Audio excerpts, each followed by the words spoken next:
Hi, നമസ്കാരം. E commerce business start ചെയ്തതിന് മുമ്പ് ശ്രദ്ധിക്കേണ്ട ഒന്ന് രണ്ട് കാര്യങ്ങളെക്കുറിച്ചാണ് ഈ ഒരു വീഡിയോയിൽ ഷെയർ ചെയ്യുന്നത്. ഇ കൊമേഴ്സ് ബിസിനസ് ഏതാണെന്നുണ്ടെങ്കിലും മാർക്കറ്റ് പ്ലേസ് അല്ലെങ്കിൽ ഓൺ വെബ്സൈറ്റ്, ആമസോൺ ആണെങ്കിലും നൂൺ ആണെങ്കിലും അതുപോലെയുള്ള ഏത് ഇ കൊമേഴ്സ് പ്ലാറ്റ്ഫോം ആണെന്നുണ്ടെങ്കിലും നിങ്ങളുടെ ഷോപ്പിഫൈ വെബ്സൈറ്റ് ആണെന്നുണ്ടെങ്കിലും ഒരു കുറഞ്ഞൊരു ക്വാണ്ടിറ്റിയിൽ എല്ലാം സെയിൽ ചെയ്യേണ്ടത്. അതായത് ഒരു 10 പ്രൊഡക്റ്റ് ഉണ്ട് വിചാരിക്കാം. 10 പ്രൊഡക്റ്റിൽ എല്ലാം 1, 2, 3 സ്റ്റോക്ക് ഉള്ളതെന്നുണ്ടെങ്കിൽ നിങ്ങൾ ഒരിക്കലും ഇ കൊമേഴ്സ് സ്റ്റാർട്ട് ചെയ്യരുത്. അതേസമയം കുറഞ്ഞ പ്രൊഡക്റ്റ് കൂടുതൽ ക്വാണ്ടിറ്റി വെച്ചിട്ടാണ് നിങ്ങൾ സ്റ്റാർട്ട് ചെയ്യേണ്ടത്. കാരണം ഇതൊരു ആമസോണിലാണെങ്കിൽ നൂണിലാണെങ്കിൽ ലിസ്റ്റ് ചെയ്യുന്ന സമയത്ത് കസ്റ്റമർ ആ പ്രൊഡക്റ്റ് പർച്ചേസ് ചെയ്യും അല്ലേ.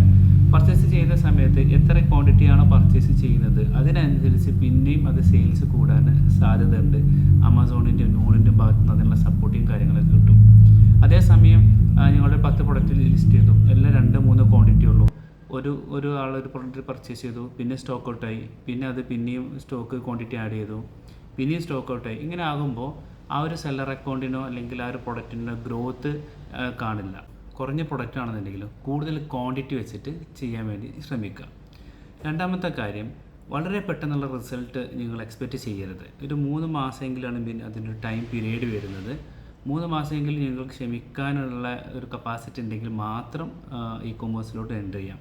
കാരണം ആമസോണിലൊക്കെ ലിസ്റ്റിംഗ് ചെയ്ത് ഒപ്റ്റിമൈസ് ചെയ്ത് അഡ്വർടൈസ്മെൻ്റ് ഒക്കെ ചെയ്ത് വരുമ്പോഴേക്കും ഏകദേശം ഒരു 2-3 മാസം ഏകദേശം സമയമെടുക്കും.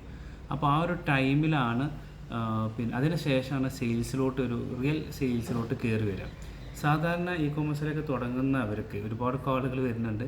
അതിലെല്ലാവർക്കും ഒരു പ്രശ്നം പറ്റുന്നത് 1 മാസം നിൽക്കും എനിക്ക് സെയിലൊന്നും വരുന്നില്ല, 2 മാസം നിൽക്കും സെയിലൊന്നും വരുന്നില്ല എന്നതാണ്. അതൊരു ഒപ്റ്റിമൈസ് ചെയ്യാനുള്ള ടൈം തന്നെയാണ് ആ ഒരു 2 മാസം വരുന്നത്. അതിന് ശേഷമാണ് അതിൻ്റെ സെയിൽസ് റിയലായിട്ട് സ്റ്റാർട്ട് ചെയ്യുക. അതിന് നല്ല രൂപത്തിൽ ആഡ്സും പ്രൊമോഷൻസും കാര്യങ്ങളൊക്കെ കൊടുത്തു കഴിഞ്ഞാൽ തന്നെ അത്യാവശ്യം നല്ലൊരു സെയിൽസ് അതിനകത്ത് വരും. ഇനിയൊരു പുതിയ പ്രൊഡക്റ്റാണ്, നിങ്ങൾ ഇതുവരെ ഓപ്പൺ ചെയ്യാത്ത, ഇതുവരെ കാണാത്ത അല്ലെങ്കിൽ ഇതുവരെ കേൾക്കാത്ത ഒരു ബ്രാൻഡാണെന്നുണ്ടെങ്കിൽ അതിനനുസരിച്ചുള്ള സോഷ്യൽ മീഡിയ പ്രൊമോഷൻസും കാര്യങ്ങളൊക്കെ അതിനകത്ത് സപ്പോർട്ടിംഗ് ആയിട്ട് ചെയ്യണം. അപ്പോൾ ഇത്രയും കാര്യങ്ങൾ ശ്രദ്ധിച്ചാൽ തന്നെ നല്ല രൂപത്തിൽ സെയിൽസ് നിങ്ങൾക്ക് ആമസോണിൽ കൊണ്ടുവരാൻ കഴിയും. ആമസോണിനെ കുറിച്ച് കൂടുതൽ കാര്യങ്ങൾ പഠിക്കാൻ കോഴ്സ് ഉണ്ട്.